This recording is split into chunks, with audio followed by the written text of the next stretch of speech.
अंतःस्रावी ग्रंथियां, यानी कि हमारे शरीर के अंदर कैसे अंतःस्रावी ग्रंथियां और तंत्रिकाओं के बीच में बैलेंस करने के लिए कि हमारा शरीर सुचारू रूप से चले, इसके लिए हमारे तंत्रिका तंत्र और अंतःस्रावी ग्रंथियां आपस में समन्वय यानी कि परस्पर संबंध बना करके स्थापित करती हैं, ताकि हमारा बॉडी क्या हो सके, सही ढंग से काम कर सके। इसे ही हम कहते हैं कि समन्वय। ठीक, आप ये पढ़ चुके हैं तंत्रिका तंत्र के बारे में कि यह हमारे शरीर में 3 तरह से डिवाइड है। पहला तो मस्तिष्क है और रीढ़ ऋजु और रीढ़ की तंत्रिका है।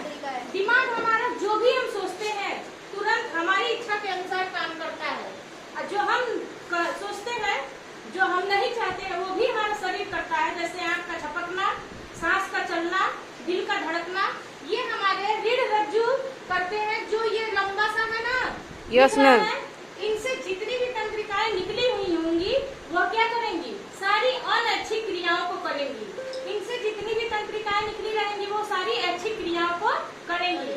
और जो हमारे शरीर में ये तंत्रिकाओं का जाल है ऊपर से नीचे तक, ये हमारे शरीर के उद्दीपनों तक हमको पहुंचाने का काम करेंगे। अब तो ये आप समझ चुके हैं, लेकिन इनका समन्वय इनके साथ कैसे हो कि हमारा शरीर किसी बीमारी को न हो, न ग्रस्त हो। तो इसके लिए इसे हम जाने कि अंतःस्रावी ग्रंथियां क्या है। यह एक तरह का रासायनिक है जो हमारे शरीर के अंदर हमेशा स्राव होता रहता है, बॉडी के अंदर। अंतःस्रावी इसीलिए कहा गया है, शरीर के अंदर। तो कहाँ कहाँ ये स्राव होता है जिससे हमारे शरीर में बैलेंस रहता है। पहला तो हमारे दिमाग के पीछे इसे में पिट्यूटरी ग्लैंड, जिसे हम पीयूष ग्रंथि के नाम से जानते हैं, इसका काम है शरीर का वृद्धि और विकास करना। ठीक, ये ढंग से काम नहीं करेगा तो हमारा वृद्धि और विकास रुक जाएगा। उसके बाद आता है हमारा ये थायराइड ग्लैंड, जिससे थायरॉक्सिन नामक एक हार्मोन निकलता है। ठीक, सब में से हार्मोन्स ही निकलते हैं और हमारे बॉडी में जा करके बैलेंस करते हैं हमारे शरीर को। अगर ये हमारे शरीर में कम ज्यादा हो गया तो हमें कौन सा बीमारी होगा, घेघा भी रोग होगा, थायराइड रोग हो जाएगा।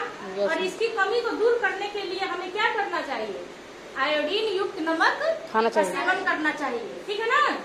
अब देखिए उसके बाद आइए अग्नाशय। ये भी हमारे शरीर के अंदर का हिस्सा है जिसमें से इंसुलिन निकलता रहता है। आप देखें शुगर की बीमारी सुने है ना। Yes ma'am. अगर ये सही काम नहीं किया तो मनुष्य के अंदर शुगर की बीमारी होगा। क्यों? क्योंकि ये क्या करता है, हम जब भी चीनी वाली चीज कुछ भी खाते हैं तो ये हमारे शरीर में बैलेंस करता है। इंसुलिन हमारे शरीर के शर्करा को लेकर के नियंत्रित करता है और हमें शुगर नहीं होने देता है। जिनका ये गड़बड़ हो जाता है उन्हें शुगर की बीमारी, मधुमेह रोग हो जाता है। अब देखिए एड्रीनल नामक एक ग्लैंड भी होता है। कभी कभी क्लास में कोई बच्चा किसी को पीट देता है, बहुत तेज ठोक देता है, मार देता है, यानी कि उसके अंदर एड्रीनल ग्लैंड एक्टिव है, ज्यादा है, गुस्सा और चिंता होता है, अधिक होता है। ठीक है, जिनमें ज्यादा होता है। इसके बाद आएगा स्त्रियों में, यह सिर्फ महिलाओं के अंदर पाया जाता है। यह ठीक है ना, यह ग्रंथि महिला के अंदर होती है और इसका मुख्य कार्य होता है अंडाणुओं का निर्माण करना। ठीक, इनकी कमी अगर महिलाओं में हो जाए, बात नहीं, क्या बात है, तो बच्चे उत्पन्न करने की मतलब दिक्कत होगी या और भी समस्याएं औरतों को होंगी।